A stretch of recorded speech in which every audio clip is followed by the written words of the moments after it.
Everyone keeps asking the same question. Will GTA 6 run at 60 FPS on the PS5? But honestly, I think that is the boring question. The real question is, how is GTA 6 supposed to run on the base PS5 at all? Because from what Rockstar has shown, this does not look like GTA 5, but prettier. It looks like they are trying to build an entire living state and somehow squeeze it into a box from 2020. You have Vice City packed with traffic, tourists, clubs, cops, and people filming everything on their phones. Then outside the city, the game has to deal with highways, beaches, swamps, boats, animals, storms, reflections, water, mud, crowds, and whatever chaos the player creates on top of it. And the insane part is, none of that can just sit still. The cars have to move, the crowds have to react, the cops have to chase you, the water has to reflect light, the weather has to change, the whole state has to keep pretending it is alive, even while you are actively trying to break it. And all of that has to run on the same PS5 people bought back in 2020. Now yes, the PS5 is powerful. It has an 8-core Zen 2 CPU, an RDNA 2 GPU, 16 gigs of shared memory, and a stupid fast SSD. That sounds like a monster, and it is. But GTA 6 is not rendering one pretty hallway. It is not rendering one boss arena. It is not showing you one controlled cutscene. It has to render chaos. A whole city reacting around you while you are driving too fast, crashing into traffic, running from cops, walking into shops, switching characters, and expecting the world to just keep existing. And that is why GTA 6 might be the first game that makes the PS5 feel old. Not because the PS5 is weak, but because Rockstar might be about to attack every single part of it at once. The GPU has to draw the world. The CPU has to think for the world. The memory has to hold the world. The SSD has to keep feeding the world. The frame rate has to stay stable. The cooling has to keep the box from screaming. And the install size has to somehow not become completely ridiculous. Everything is under pressure. And by the end, the thing that breaks first might not be the thing most people are arguing about. Because the first thing that could break the PS5 is not graphics, it is scale. And I do not just mean map size. That is the trap everyone falls into with GTA. People hear GTA 6 and instantly go, how big is the map? Is it bigger than GTA 5? Is it bigger than San Andreas? How long does it take to drive across? But raw size is not the scary part anymore. A giant empty map is easy. You can make a huge world with nothing in it. The hard part is making that world feel alive. Because a dense map, that is where consoles start sweating. The real problem is not how far can you drive. The real problem is how much is happening while you drive. When you speed through Vice City, the game has to keep traffic moving around you. It has to make pedestrians cross the street without looking completely brain dead. It has to make people react when you crash into something. It has to make police cars chase you without instantly falling apart. It has to keep shops, roads, signs, reflections, lights, sounds, interiors, and mission triggers ready before you even know you need them. And if you leave the city, the problem does not go away. Now the game has to handle highways stretching into the distance, beaches full of people, swamps with animals moving through water, boats cutting across reflections, storms changing the lighting, and all of it has to transition without the game stopping to breathe.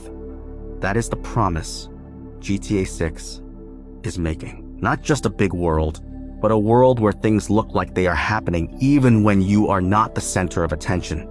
That is where GTA 6 becomes dangerous.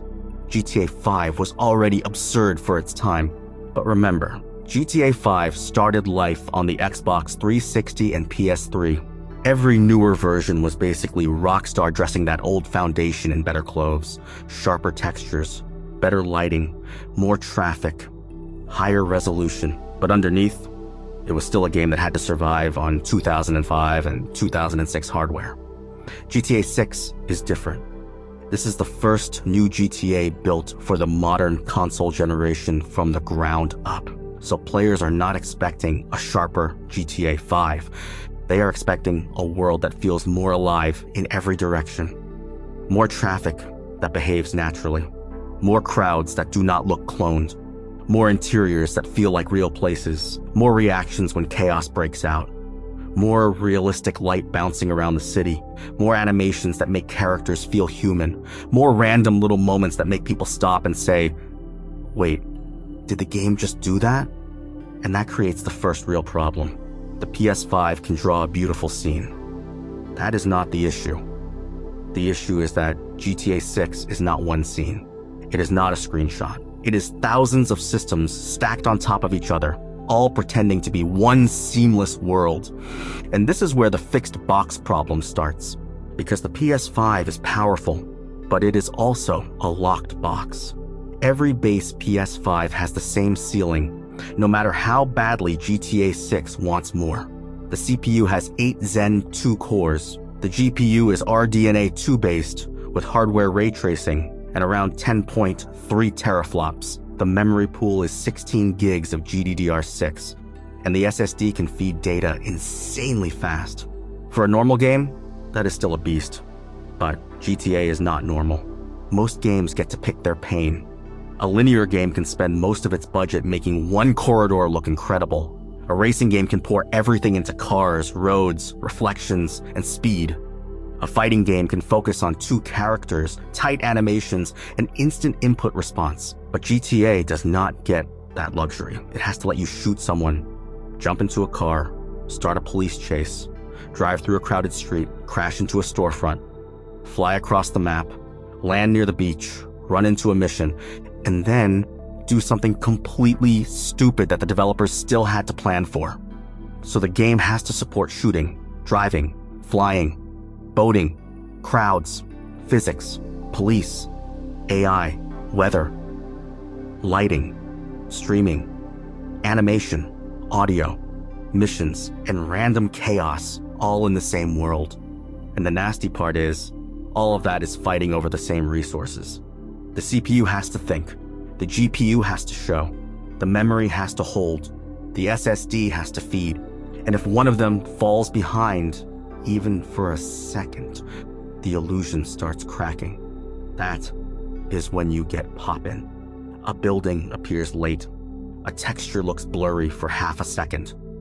Traffic suddenly feels weird. NPCs stop feeling alive. Resolution drops. The draw distance gets shorter.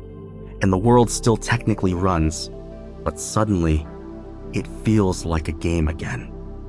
That is the danger. But here is the twist. Most people are looking at the wrong bottleneck. Most people think GTA 6 will stress the PS5 because of graphics. And yeah, the lighting looks expensive. When a car drives through Vice City at night and the neon starts bouncing off the paint, that is expensive. When the road is wet and the city lights stretch across the asphalt, that is expensive. When the camera moves past hair, glass, water, crowds, traffic, beaches, interiors, and reflections, that is all expensive. So yes, the GPU is going to get cooked. But the thing that might quietly become the real enemy is the CPU. Because graphics are only what you see. Simulation is what the world is doing when you are not looking. Every pedestrian has to decide where to walk. Every car has to follow traffic. Every police car has to chase you, cut you off, turn around, crash, recover, and pretend it has a brain. Every little world event has to trigger at the right moment. Every crash has to be calculated. Every object you hit has to react without looking completely fake. Every character has to animate like a person, not a mannequin with Wi-Fi. And all of this can happen while you are driving like an idiot through Vice City, hitting traffic, getting chased by cops, changing districts, triggering missions, and making the game load the next area before you even know you need it. That is not just graphics. That is a CPU nightmare wearing sunglasses. And this is why just make it 60 frames per second.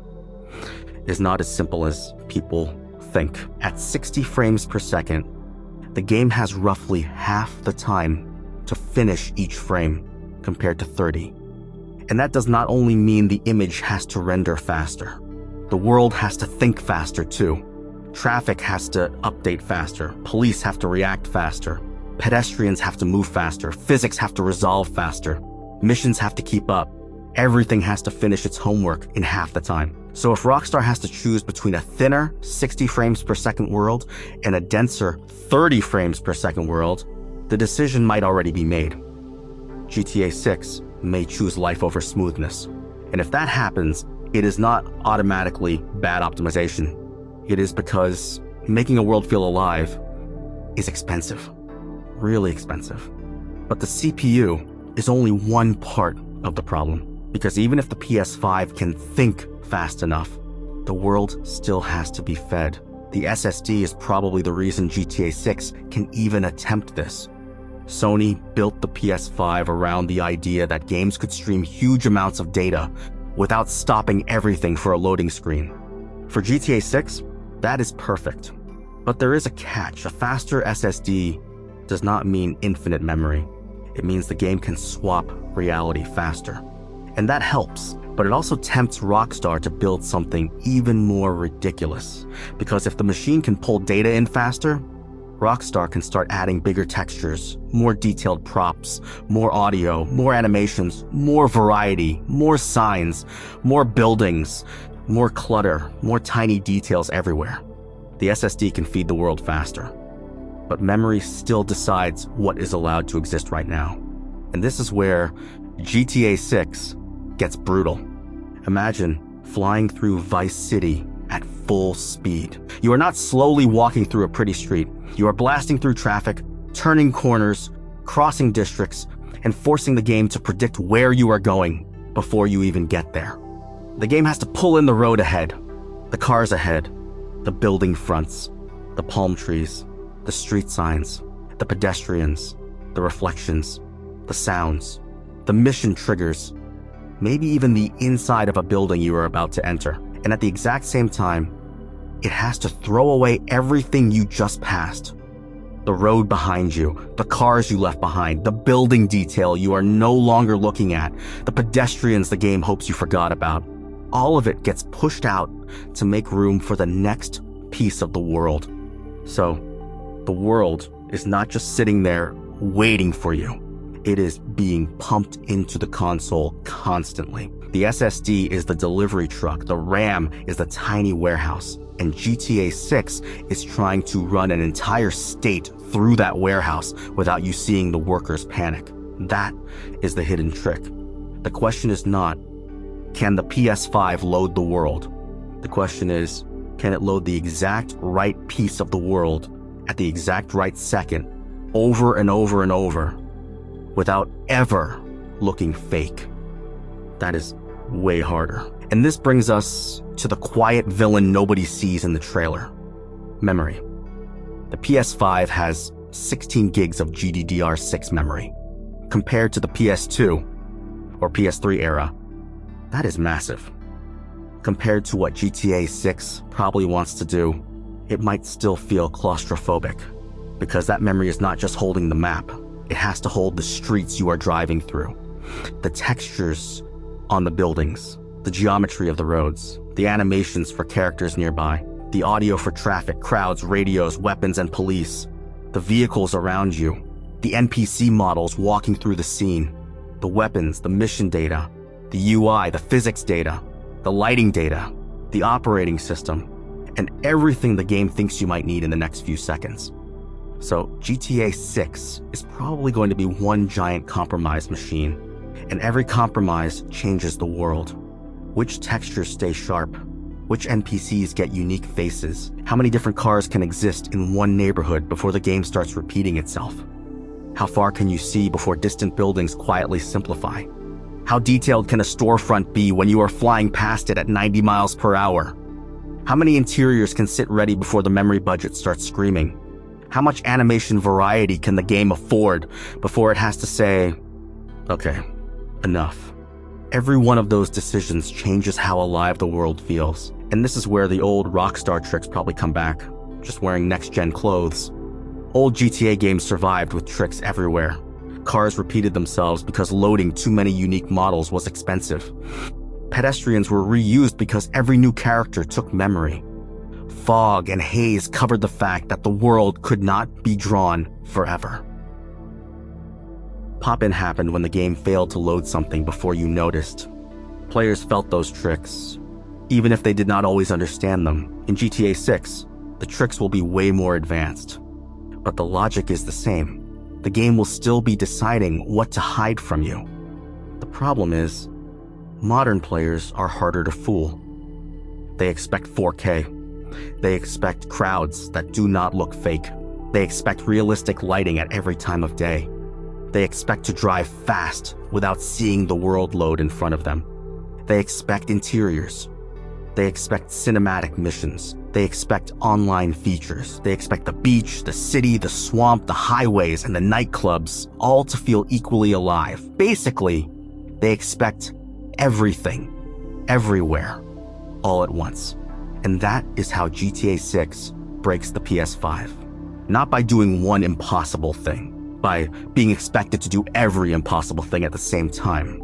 And now, after all of that, we can finally talk about the thing everyone thought was the main problem. Graphics. The graphics are still a monster. Even if the CPU and memory are the hidden villains, the GPU is absolutely not getting a vacation. GTA 6 is not visually expensive just because of resolution. It is expensive because every part of the world creates a different problem. At night, Vice City has to glow without turning into a blurry mess. When it rains, the roads have to shine and reflect the lights around them. When you walk near the beach, the water has to move, the sand has to look different, the people have to animate, and the sunlight has to make the whole place feel hot. When you drive through traffic at sunset, the game has to render cars, shadows, glass, reflections, trees, buildings, pedestrians, brake lights, and sky, all while everything is moving. That is expensive. Not because one thing is hard, because everything is hard at the same time. So the final image you see is probably going to be built on tricks, dynamic resolution, upscaling, object swapping detail levels when you are not paying attention, the game refusing to render things it knows you cannot see, ray tracing used where it matters, not everywhere like some magical infinite button, different quality targets depending on whether you are walking slowly through a street or flying down a highway. So yes, the game can look insane in trailers and still be constantly adjusting itself during gameplay. That does not mean the trailer is fake. That is how modern games survive. The real question is how invisible Rockstar can make the cheating. If resolution drops during chaos, people will notice. If reflections suddenly look worse, people will notice. If crowds get thinner when things get intense, people will notice. If traffic quietly disappears, people will definitely notice. And if the game looks incredible while walking, but starts falling apart the moment you drive fast, everyone will notice. So, Rockstar's challenge is not just making GTA 6 beautiful, it is making GTA 6 beautiful while the player is actively trying to destroy the simulation. And this is where people bring up the PS5 Pro. Some people will say, okay, but the PS5 Pro fixes this. And yes, it helps. The PS5 Pro has a stronger GPU, better ray tracing, faster memory, and Sony's AI upscaling system, PSSR. That matters a lot for image quality. It could make GTA 6 look cleaner, sharper, more stable, and maybe much better in the moments where the base console struggles visually. But there is a catch. The PS5 Pro is still the same generation. It does not delete every bottleneck. If GTA 6 is limited by simulation, traffic, police AI, NPC behavior, and world logic, a better GPU does not magically fix that. It can make the image better, it can make ray tracing better, it can help with resolution, but it does not suddenly make every pedestrian, every car, every police chase, and every physics crash-free. That is why GTA 6 is so interesting. The Pro version may look noticeably better, But the base PS5 version still has to exist. Rockstar has to build around the floor, not just the ceiling. And the floor is the standard console generation. That means the core game has to run on the base machines. So even if the Pro gets the prettiest version, the actual bones of the game may still be shaped by what the base machines can survive. That is the invisible compromise. So, what does break the PS5 actually mean? To be clear, GTA 6 probably is not going to literally kill your PS5. This is not the old PS2 disc laser story all over again. The PS5 is built differently. The game runs from an SSD. The whole machine was designed for high-speed streaming. The hardware is much more modern. But GTA 6 can break the PS5 in a different way. It can break the idea of what people think this generation can casually handle. It could be the game where the compromises finally become visible. Maybe the base PS5 version is 30 frames per second. Maybe the resolution is reconstructed most of the time. Maybe the densest areas quietly reduce crowds or traffic. Maybe interiors are more limited than people hope. Maybe the world looks impossible only because Rockstar is constantly hiding, swapping, lowering, deleting, and rebuilding things behind your back. And honestly, that would be extremely GTA. Because Rockstar's greatest technical achievements were never just brute force. They were illusion. Making the world feel bigger than it really is. Making systems feel deeper than they actually are. Making hardware do things it should not be able to do. San Andreas did it on PS2. GTA 5 somehow survived across 3 console generations. And GTA 6 might do it again. But this time, the trick is harder. Because now everyone is looking for the seams. And this is the real twist. GTA 6 might not break the PS5 because the PS5 is weak.